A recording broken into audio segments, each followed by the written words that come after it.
سردیوں کی ایک رات تھی جب علی، سارہ، عمر اور ندا نے ایک خطرناک اور دہشت ناک کیمپنگ کا فیصلہ کیا۔ یہ کیمپنگ ایک ویران شیلٹر کی تھی جو اپنے کالے ماضی کے لیے مشہور تھی۔ اس شیلٹر کے بارے میں مختلف کہانیاں تھیں کہ یہاں کے مریضوں کی روحیں آج بھی بھٹک رہی ہیں اور ان کی چیخیں آج بھی سنائی دیتی ہیں۔ جب وہ شیلٹر کے قریب پہنچے تو سرد ہوا نے ان کا استقبال کیا۔ دروازہ کھولنے سے پہلے انہوں نے ایک آخری بار اپنے دلوں کو مضبوط کیا اور اندر قدم رکھا۔ اندر کا منظر دل دہلا دینے والا تھا۔ خالی کمرے، ٹوٹے ہوئے فرنیچر اور دیواروں پر پرانے خون کے دھبے دیکھ کر ان کی جسم میں سنسنی دوڑ گئی۔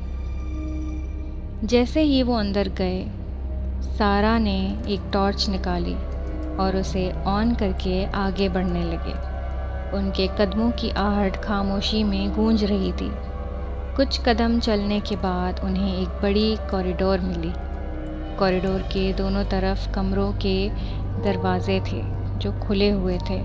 ہر کمرے کے اندر اندھیرا تھا، جیسے کوئی پرانا راز چھپائے ہوئے ہو۔ علی نے اچانک رک کر سب کو اشارہ کیا کہ خاموش ہو جاؤ۔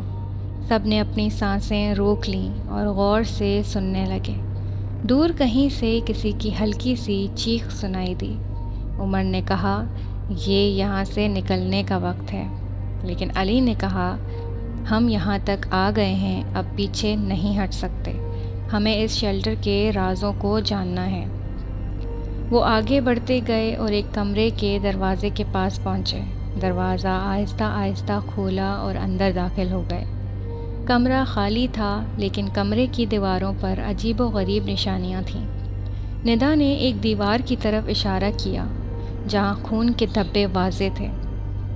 علی نے کہا، یہ نشانیاں ہمیں بتا رہی ہیں کہ یہاں کچھ خوفناک ہوا ہے، ہمیں مزید آگے بڑھنا ہوگا۔ وہ کمرے سے باہر نکلے اور ایک اور کوریڈور میں داخل ہو گئے۔ اس کوریڈور میں روشنی کا کوئی انتظام نہیں تھا، صرف سارہ کی ٹارچ کی روشنی تھی کو راستہ دکھا رہی تھی۔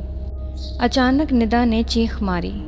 سب نے مڑ کر دیکھا تو ایک پرانا آئینہ ٹوٹ کر زمین پر گر گیا۔ آئینے میں کچھ عجیب و غریب شکلیں تھیں، جیسے کوئی انہیں دیکھ رہا ہو۔ عمر نے کہا، یہ جگہ بہت زیادہ خوفناک ہو رہی ہے، ہمیں یہاں سے نکل جانا چاہیے۔ علی نے کہا، ہم ابھی کچھ بھی ثابت نہیں کر پائے ہیں، ہمیں اور آگے جانا ہوگا۔ وہ آگے بڑھتے گئے اور ایک بڑی سیڑھی پر پہنچے۔ سیڑھیاں نیچے کی طرف جا رہی تھیں جہاں اور زیادہ اندھیرا تھا۔ سیڑھیوں سے نیچے اترتے ہوئے انہوں نے محسوس کیا کہ ہوا میں عجیب سی سردی بڑھ گئی ہے۔ جیسے ہی وہ نیچے پہنچے، انہیں ایک بڑی ہال ملی جس کے درمیان بڑا سا بیڈ تھا۔ بیڈ کے ارد گرد مختلف ڈیوائسز اور دوائیاں موجود تھیں۔ یہ منظر کسی پرانے ہسپتال کا معلوم ہو رہا تھا۔ اچانک ہال میں روشنی چمکی اور بھوت نما شکل ان کے سامنے آ گئی۔ سب نے چیخ ماری اور پیچھے ہٹ گئے۔ بھوت نے اپنی دردناک آنکھوں سے انہیں دیکھا اور پھر غائب ہو گیا۔ سارہ نے کہا، یہاں کچھ نہ کچھ ضرور ہے، ہمیں یہاں سے جلدی نکلنا ہوگا۔ علی نے کہا، نہیں، ہم یہاں آئے ہیں تو کچھ نہ کچھ جان کر ہی جائیں گے۔ وہ ہال سے باہر نکلے اور ایک اور کمرے میں داخل ہو گئے۔ اس کمرے میں ایک پرانا ٹیبل تھا جس پر کچھ پرانی فائلیں رکھی تھیں۔ علی نے ایک فائل اٹھائی اور اسے کھول کر پڑھنے لگا۔ فائل میں لکھا تھا کہ یہ شیلٹر ایک ذہنی اسپتال تھی جہاں مریضوں کے ساتھ بے حد ظالمانہ سلوک کیا جاتا تھا۔ انہیں مختلف قسم کے تجرباتی ادویات دی جاتی تھیں جن کی وجہ سے بہت سے مریض پاگل ہو جاتے تھے اور ان کی موت ہو جاتی تھی۔ لیکن علی نے کہا، یہاں کے مریضوں کی روحیں آج بھی بھٹک رہی ہیں، ہمیں ان کی مدد کرنی ہوگی۔ اچانک کمرے کے دروازے بند ہو گئے اور کمرہ اندھیرے میں ڈوب گیا۔ سب نے خوفزدہ ہو کر ایک دوسرے کا ہاتھ پکڑ لیا۔ وہ لوگ دروازہ زور زور سے کھٹکانے لگے اور ایک خوفناک آواز سنائی دینے لگی، یہاں سے نکل جاؤ، ورنہ تمہیں کبھی بھی یہاں سے نکلنے نہیں دیا جائے گا۔ علی نے کہا، ہمیں دروازہ کھولنا ہوگا اور یہاں سے جلدی نکلنا ہوگا۔ وہ دروازے کی طرف بڑھے اور اسے زور زور سے دھکا دیا۔ دروازہ کھل گیا اور وہ سب تیزی سے کمرے سے باہر نکل گئے۔ باہر نکل کر انہوں نے دیکھا کہ کوریڈور کے آخر میں ایک روشنی نظر آ رہی تھی۔ وہ روشنی کی طرف دوڑتے ہوئے بڑھے اور دیکھا کہ یہ روشنی ایک کھلے دروازے سے آ رہی تھی۔ جیسے ہی وہ دروازے کے قریب پہنچے، دروازہ بند ہو گیا اور وہ سب اندھیرے میں پھنس گئے۔ ندا نے کہا، یہاں کچھ نہ کچھ ضرور ہے جو ہمیں یہاں سے نکلنے نہیں دے رہا۔ علی نے کہا، ہمیں مل کر اس بھوت سے لڑنا ہوگا۔ سب نے ایک دوسرے کا ہاتھ پکڑ لیا اور دعا کرنے لگے۔ اچانک روشنی چمکی اور دروازہ دوبارہ کھل گیا۔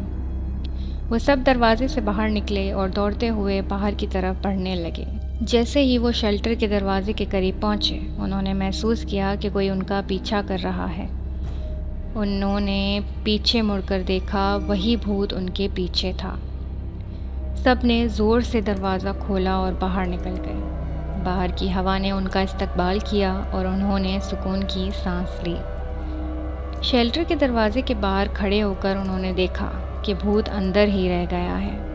علی نے کہا، ہم نے ایک خطرناک کیمپنگ مکمل کر لی۔ اب ہمیں یہاں دوبارہ کبھی نہیں آنا چاہیے۔ سب نے سر ہلایا اور گاڑی کی طرف بڑھے۔ گاڑی میں بیٹھ کر سب نے ایک دوسرے کو دیکھا اور مسکرائے۔ اس کیمپنگ نے ہمیں ہمیشہ کے لیے بدل دیا تھا۔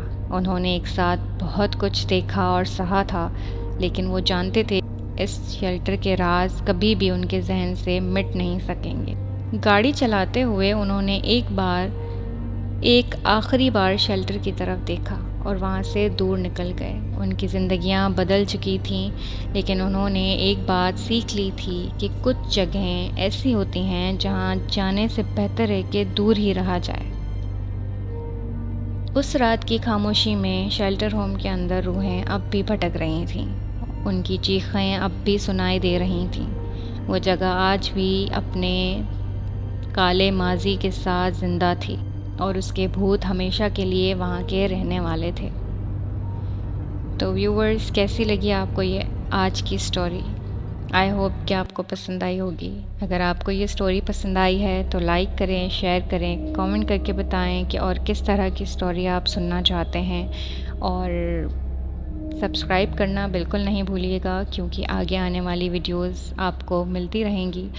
تو تب تک کے لیے بائے۔